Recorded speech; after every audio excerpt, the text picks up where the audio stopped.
So guys finally मैं document verification कराकर घर पे आ चुका हूँ और आज के इस वीडियो में मैं आप लोग को बताने वाला हूँ डॉक्यूमेंट वेरिफिकेशन के दौरान मेरा कैसा एक्सपीरियंस रहा, क्या क्या डॉक्यूमेंट मुझसे मांगे गए, क्या क्या लगा, क्या प्रोसेस रहा, हर चीज़ इस वीडियो में मैं आप लोग को पूरा डिटेल में बताने वाला हूँ। सो वीडियो को पूरा जरूर देखिएगा। ये वीडियो आप लोग के लिए बहुत ही ज़्यादा हेल्पफुल होगा अगर आप गवर्नमेंट जॉब की तैयारी कर रहे हैं या फिर प्राइवेट का भी कोई भी कम्पिटिटिव एग्जाम का अगर आप तैयारी कर रहे हैं तो आपके लिए ये वीडियो बहुत ज़्यादा हेल्पफुल होगा, क्योंकि इसमें हर एक चीज़ मैं पूरा डिटेल में सारे प्रोसेस बताऊंगा कि कैसे डॉक्यूमेंट वेरिफिकेशन होता है। और ये वीडियो देखने के बाद मैं गारंटी देता हूं कि आपको और कोई वीडियो देखने।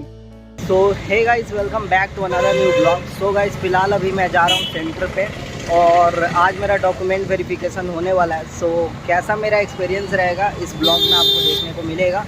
सो ब्लॉग को पूरा जरूर देखिएगा।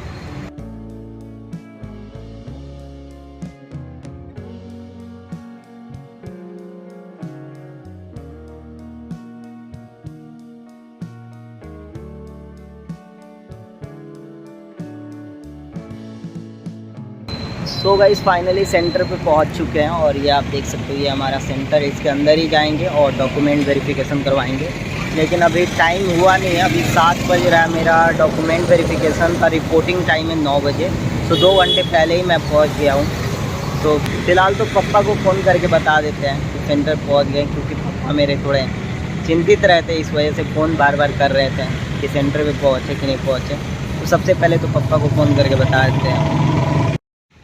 सो गाइज, ये आप देख सकते हो, ये है हमारा सेंटर और मैं सेंटर पे पहुंच चुका हूं। और सेंटर के बाहर का सीन कुछ ऐसा है और ईस्टर्न नवल कमांड के हेड क्वार्टर में हमारा डॉक्यूमेंट वेरिफिकेशन होने वाला है। सो अब मैं आप लोगों से डॉक्यूमेंट वेरिफिकेशन कराने के बाद मिलूंगा और मैं अपना एक्सपीरियंस आप लोगों के साथ शेयर करूंगा कि कैसे कैसे क्या क्या प्रोसेस वहाँ पे हुआ है।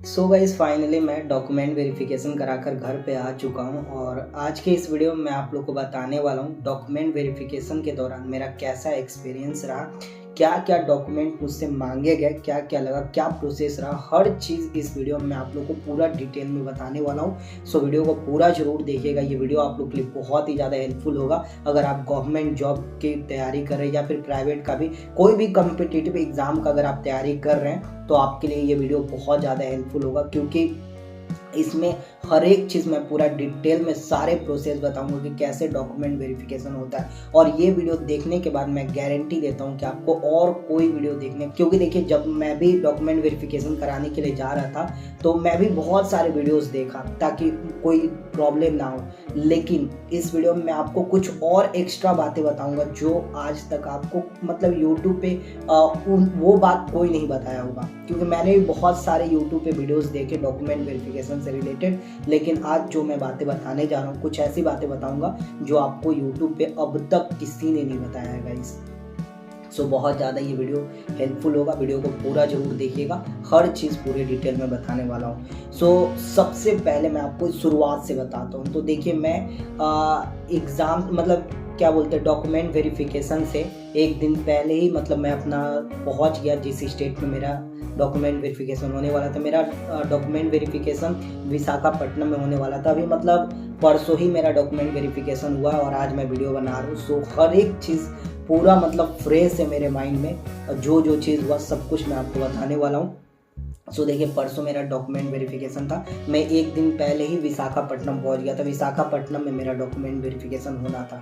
सो एक दिन पहले ही मैं विशाखापट्टनम पहुंच गया था और एक दिन पहले ही जाकर मैं सेंटर देख लिया। देखिए आपको भी मैं यही सजेस्ट करूंगा, अगर आपका डॉक्यूमेंट वेरिफिकेशन किसी ऐसे स्टेट्स में है जहाँ पे मतलब आप कभी गए नहीं हो, किसी को जानते नहीं हो, अनजान जगह पे अगर आपका डॉक्यूमेंट वेरिफिकेशन होने वाला है तो मैं आपको सजेस्ट करूंगा एक दिन पहले ही पहुँच सेंटर जरूर देख लीजिए, क्योंकि मुझे सेंटर खोजने में गाइस बहुत ही ज़्यादा प्रॉब्लम हुआ। स्टेशन से विशाखापट्टनम स्टेशन से लगभग 40 से 45 मिनट की ही दूरी पे थी, लेकिन मुझे सेंटर खोजने में लगभग 2 से 3 घंटा टाइम लग गया। सो ये ध्यान रखिएगा। इसी वजह से मैं पहले ही, एक दिन पहले ही पहुंच गया था और उस दिन मतलब उसी दिन मैं सेंटर देख लिया ताकि अगले दिन मुझे कोई प्रॉब्लम ना हो। सो मैंने पहले एक दिन पहले पहुंचकर मैं सेंटर देख लिया। उसके बाद अगले दिन मैं सुबह में ही निकला। और हाँ, एक चीज़ मैं आपको बता दूं, अगर देखिए कभी भी आपका डॉक्यूमेंट वेरिफिकेशन किसी ऐसे स्टेट्स में पड़े, साउथ इंडियन स्टेट्स में अगर आपका पड़ रहा है, तो देखिए आपको इंग्लिश बोलने आना चाहिए। क्योंकि मैं विशाखापट्टनम में गया था गाइस, वहाँ पे ऑटो वाला भी इंग्लिश में ही बात कर रहा था। मतलब उसको अगर हम 30 बोल रहे थे तो 30-40 ऐसे बोल रहे थे, उसको समझ में नहीं आ रहा था। मैं जब 30-40 बोल रहा हूँ तब उसको समझ में आ रहा है। और एक जन से मैंने एड्रेस भी पूछा, हिंदी में मैं एड्रेस पूछ रहा हूँ और वो इंग्लिश में बता रहा था। खैर मुझे इंग्लिश तो आता था, इस वजह से मुझे कोई प्रॉब्लम नहीं हुआ। लेकिन जिनको इंग्लिश नहीं आता है उनको प्रॉब्लम हो सकता है। साउथ इंडियन स्टेट्स का मैं बात करूँ, वहाँ पे ज़्यादातर लोग इंग्लिश ही समझते हैं या फिर वहाँ का जो लोकल लैंग्वेज वही समझते हैं। हिंदी बहुत कम ही लोग समझते हैं। सो ये चीज़ ध्यान रखिएगा, अगर आपका साउथ इंडियन स्टेट्स में पढ़ रहा है तो थोड़ा बहुत इंग्लिश सीख लीजिएगा, आपको ही हेल्प करेगा। सो सबसे पहले मेरा जिस दिन डॉक्यूमेंट वेरिफिकेशन होने वाला था उस दिन मैं सुबह में 6 बजे ही घर से, मतलब जहाँ पे मैं रुका हुआ था वहाँ से निकल गया सुबह में 6 बजे। वैसे मेरा डॉक्यूमेंट वेरिफिकेशन का टाइम दिया गया था, रिपोर्टिंग टाइम 10 बजे दिया गया था, लेकिन मैं सुबह में 6 बजे ही निकल गया और लगभग 7 बजे तक मैं सेंटर पे पहुँच गया। और सेंटर पे पहुँच कर मैंने देखा कि सिर्फ एक ही लड़का आया था, वो भी विजिटिंग रूम जो होता है वहाँ पे बैठा हुआ था। तो वहाँ पे जाकर मैं भी बैठ गया और लगभग 2-3 घंटा इंतज़ार किया। उस लड़के से भी हम थोड़ा बहुत बातचीत किया, दोस्ती भी बाद में उससे मेरा हो गया, अच्छा खासा दोस्ती, नंबर वगैरह भी एक्सचेंज हो गया। सो 2-3 घंटे उससे मैं बात किया। 2-3 घंटे होने के बाद 10 बजे के करीब ऑफिस खुला, एक विजिटिंग रूम था वहाँ पे ऑफिस खुला। ऑफिस में जाकर मतलब बैठने के लिए बोला गया हम लोग को, जितने लोग भी आए 10 बजे तक लगभग जितने लोगों का भी डॉक्यूमेंट वेरिफिकेशन हमारे साथ होने वाला था लगभग सभी लोग आ गए थे। सो विजिटिंग रूम में लगभग 10 से 15 मिनट बैठाया गया। बैठाने के बाद एक व्यक्ति आता है, वो कहता है कि अब आप लोग को जाना है। ऑटो विजिटिंग रूम के बाहर में ऑटो लगा हुआ था, उसी में हम लोग को जाना था। तो सबसे पहले तो वो एक पेज लेकर आया जिसमें हमारा नाम और रोल नंबर लिखा हुआ था। तो उस पर उसने सबसे पहले साइन करवाया। साइन कराने के बाद हम लोगों से मोबाइल ले लिया, क्योंकि मोबाइल अलाउ नहीं था गाइस। तो उसने मोबाइल ले लिया और मोबाइल हमने जमा कर दिया। और मोबाइल लेने से पहले एक और हमें वो कागज़ दिया जिस पे हमें अपना नाम, रोल नंबर और आईडी नंबर लिखना था। एडमिट कार्ड पे आईडी नंबर दिया रहता है, तो आईडी नंबर लिखना था। तो आईडी नंबर, नाम, रोल नंबर ये सब लिख कर मोबाइल के साथ अटैच करके दे दिए। मोबाइल जमा हो गया, ठीक है। उसके बाद ऑटो में बैठने से पहले उसने हमसे 30 रुपीज़ मांगा। 30 रुपीज़ इसलिए मांगा क्योंकि लंच वहीं पे हम लोग का होना था। सो इसी वजह से उसने 30 रुपीज़ सबसे लिया। 30 रुपीज़ देने के बाद हम ऑटो में बैठ गए। ऑटो में बैठने के बाद हमें जहाँ पे डॉक्यूमेंट वेरिफिकेशन होना था, लगभग मतलब जहाँ पे विजिटिंग रूम से लगभग 10 से 15 मिनट की दूरी पे थी।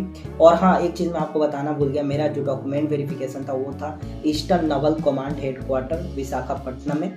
सो विजिटिंग रूम से लगभग 10-15 मिनट की दूरी पे थी। बहुत बड़ा, मतलब वो क्या बोलते हैं, कैंप की तरह था, बहुत बड़ा कैंप था, उसके अंदर ही जाना था। सो 10 से 15 मिनट ऑटो से लगा हमें अंदर लेके जाने में। सो ऑटो से सबसे पहले हमें अंदर लेकर जाया गया और जो जहाँ पे डॉक्यूमेंट वेरिफिकेशन होना था, जिस रूम में, उस रूम के बाहर चेयर लगे हुए थे, लाइन बाय लाइन चेयर लगा हुआ था।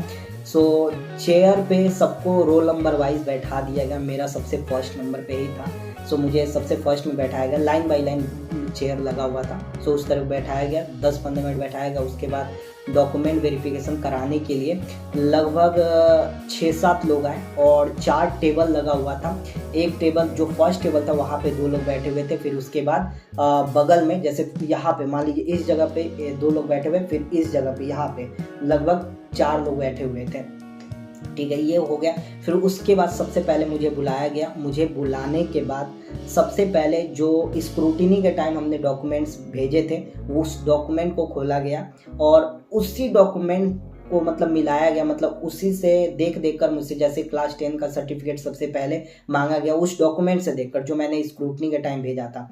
तो सबसे पहले मैं क्लास 10 का मार्कशीट दिखाया, ओरिजिनल दिखाना पड़ता है गाइस। तो सबसे पहले मैं क्लास 10 का मार्कशीट दिखाया और उस स्क्रूटनी से मिलाया गया जो स्क्रूटनी के टाइम मैंने भेजा था।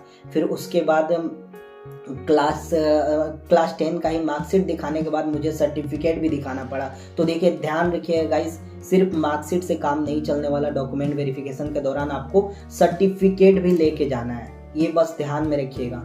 मार्कशीट भी लेके जाना है, सर्टिफिकेट भी लेके जाना है। बहुत सारे वीडियोस में मैंने देखे कि वो लोग बता रहे थे कि सिर्फ सर्टिफिकेट लेके जाने से भी काम चल जाएगा, नहीं ऐसा नहीं है। आपको मार्कशीट भी लेके जाना है, आपको सर्टिफिकेट भी लेके जाना है। तो सबसे पहले मैंने 10 और 10 का सर्टिफिकेट और मार्कशीट दिखा दिया। उसके बाद यहाँ से आपको जीरोक्स भी लेके जाना है। स्क्रूटनी के टाइम तो आप जीरोक्स भेज दियो, उससे काम नहीं चलेगा गाइस। आपको जब डॉक्यूमेंट वेरिफिकेशन कराने के टाइम जाओगे तो आपको ओरिजिनल डॉक्यूमेंट्स के साथ साथ आपको जीरोक्स भी सबका लेके जाना होगा। और जितना चीज़ आप स्क्रूटनी के टाइम पे भेजे हो सब कुछ आपको डॉक्यूमेंट वेरिफिकेशन के टाइम पे लेके जाना होगा। जितना स्क्रूटनी के टाइम डॉक्यूमेंट भेजो वो सारे डॉक्यूमेंट्स आपको वापस से लेके जाना होगा, ओरिजिनल प्लस आपके पास जीरोक्स भी होना चाहिए। तो सबसे पहले मार्कशीट और सर्टिफिकेट मैं दिखा दिया, और दिखाने के बाद जो जीरोक्स कॉपी मैं लेकर गया था उस पर मुझसे अटेस्टेड करवाया गया। और अटेस्टेड में मेरा मतलब नाम सिग्नेचर कराया गया। सिग्नेचर कराने के बाद ऊपर में, सिग्नेचर के ऊपर में सेल्फ अटेस्टेड लिखवाया गया। उसके बाद सिग्नेचर के नीचे में डेट लिखवाया गया। सो ये 3 चीज़ करना होता है, सेल्फ अटेस्टेड होता है। ये हुआ क्लास 10 का मार्कशीट और सर्टिफिकेट में। उसके बाद मुझसे क्लास 12 का मांगा गया, तो क्लास 12 वाला भी मार्कशीट मैं दिखा दिया। उसके बाद सर्टिफिकेट भी दिखा दिया, और सेम प्रोसेस यहाँ पे भी हुआ। जीरोक्स जो कॉपी था उस पर सेल्फ अटेस्टेड करना था, नाम, इसके अलावा डेट, और इसके अलावा सेल्फ अटेस्टेड लिखना था। तो क्लास 10 और 12 दोनों का हो गया। उसके बाद ग्रेजुएशन का भी मुझे मार्कशीट, जितना भी मैं मार्कशीट स्क्रूटनी के टाइम भेजा था वो सारे मार्कशीट मुझे दिखाने पड़े। इसके अलावा उन सब का जीरोक्स जो था सब पे मुझे सेल्फ अटेस्टेड करना पड़ा। मार्कशीट के अलावा मुझे सर्टिफिकेट भी दिखाना पड़ा गाइस, क्योंकि मैंने स्क्रूटनी के टाइम पे ये सारे डॉक्यूमेंट भेजे थे। इसके अलावा कास्ट सर्टिफिकेट भी मैंने भेजा था, तो कास्ट सर्टिफिकेट भी मैंने दिखाया और उस पर भी सेल्फ अटेस्टेड हो गया, ये हुआ। फिर उसके बाद रेसिडेंस सर्टिफिकेट भी मैंने स्क्रूटनी के टाइम पे भेजा था। इस रेसिडेंस सर्टिफिकेट भी ओरिजिनल दिखाना पड़ा, ओरिजिनल ही आपको दिखाना है। सो ओरिजिनल मैंने दिखाया, और ऑफलाइन वाला भी मैंने दिखाया, और डिजिटल वाला भी। 2 ठो आपको सर्टिफिकेट लेके जाना होता है। बहुत लोगों ने मतलब यूट्यूब पे बता दिया है कि सिर्फ आप सेंट्रल वाला बना के लेके चल जाइए, ऑफलाइन वाला वही काम चल जाएगा। नहीं गाइस, आपको दोनों सर्टिफिकेट लेके जाना है, ऑफलाइन वाला भी और आपका जो डिजिटली बना हुआ है वो भी लेके जाना है। मैंने स्क्रूटनी के टाइम पे दोनों ही भेजा था और मैं दोनों ही लेकर गया था। सो दोनों पे सेल्फ अटेस्टेड करवा लिया गया। और रेसिडेंस सर्टिफिकेट कोई नहीं बताता है कि रेसिडेंस सर्टिफिकेट भी लेके जाना है, लेकिन रेसिडेंस सर्टिफिकेट भी आपको लेके जाना है। और मैंने स्क्रूटनी के टाइम पे भी एक्स्ट्रा के तौर पे मैंने सेफ्टी के लिए रेसिडेंस सर्टिफिकेट भी भेज दिया था।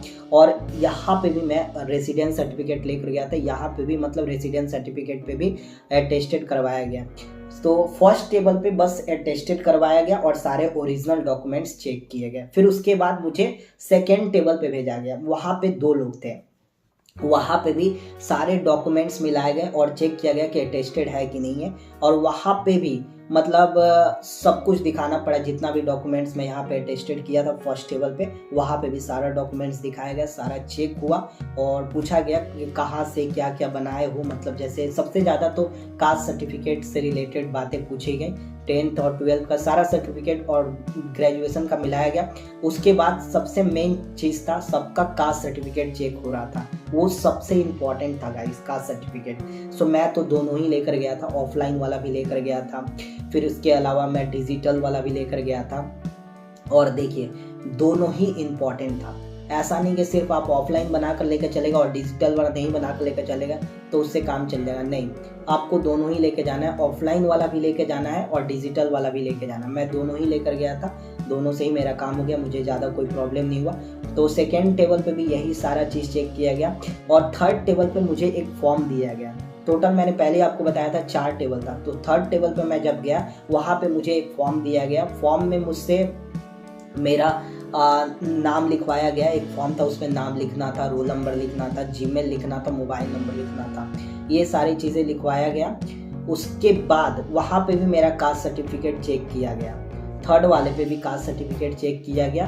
और पूछा गया कि आपने कहाँ से बनवाया हुआ है, तो मैंने कहा कि मैंने एचडीओ से बनवाया हो। फिर ऑफलाइन वाला का भी पूछा गया, ये भी कहाँ से, मैंने कहा कि ब्लॉक से बनवाया, तो ये सब बता दिया। फिर उसके बाद 4th टेबल पे गया। 4th टेबल पे मेन था, वहाँ पे वेरीफाई करना था कि कौन सा चीज़ है कौन सा चीज़ नहीं है। तो सबसे पहले मुझसे मेरा 10 का सर्टिफिकेट मांगा गया, तो मैंने 10 का सर्टिफिकेट दे दिया और वहाँ पे एक कॉपी रखा गया था जिसपे सारा चीज़ लिखा गया था, उस पर टिक करना था। तो मैंने 10 का सर्टिफिकेट दिया, उसने टिक किया। फिर उसके बाद मैंने 12 का सर्टिफिकेट दिया, फिर उसने टिक किया। फिर उसके बाद ग्रेजुएशन का मैंने सर्टिफिकेट दिया, फिर टिक किया। फिर उसके बाद मैंने कास्ट सर्टिफिकेट दिया, फिर कास्ट सर्टिफिकेट के बाद रेसिडेंस सर्टिफिकेट दे दिए, फिर आधार कार्ड दे दिए। आधार कार्ड भी इम्पॉर्टेंट है, आधार कार्ड भी आपको लेके जाना है। तो ये सारे डॉक्यूमेंट्स दे दिया। और हाँ, 4 फोटो भी लेके जाना था, 4 फोटो भी इम्पॉर्टेंट है, 4 से कम मत लेके जाओ, एक्स्ट्रा ही लेके चले जाइएगा। मैं तो 6 फोटो लेकर गया था, लेकिन 4 फोटो ही वहाँ पे लगे थे। और हाँ, फोटो वही लेके जाना है जो आपका एडमिट कार्ड पे लगा हुआ है। मैं वही लेकर गया था, मेरा वो एक्सेप्ट हो गया, सारा चीज़ हो गया गाइस। उसके बाद ये चारों टेबल का मैंने बता दिया, 4 टेबल का फॉर्म भरवाया गया, सारा डॉक्यूमेंट्स चेक किया गया। उसके बाद हमें बोला गया बाहर में जाकर बैठिए। उसके बाद सब लोगों का ऐसे ही हुआ। उसके बाद लगभग 1:30 बजे, 10 बजे से स्टार्ट हुआ था, लगभग 1:30 बजे तक सबका चेक हो गया। उसके बाद हम लोग का ब्रेक हुआ, ब्रेक लगभग आधा घंटा का ब्रेक हुआ। और फिर वहाँ से मतलब जहाँ पे डॉक्यूमेंट वेरिफिकेशन हो रहा था, वहाँ से हमें वापस से कैंटीन में लेकर जाया गया, ऑटो से ही लेकर जाया गया। और हमने आपको स्टार्टिंग में ही बताया था 30 रुपीज़ लगे थे, 30 रुपीज़ हमने दिया था। सो हमें ऑटो में लेकर जाया गया लगभग 1:30 बजे के करीब। डॉक्यूमेंट वेरिफिकेशन होने के बाद ऑटो में हम लोग गए। खाना भी बहुत ही अच्छा था, साउथ इंडियन फूड था, दाल चावल सब्जी वगैरह बहुत अच्छा था, बहुत टेस्टी था। कुछ अलग फील आया वो खाना खाकर, क्योंकि वैसा खाना हमने पहले कभी नहीं खाया था गाइस, और first time south Indian states में गए थे।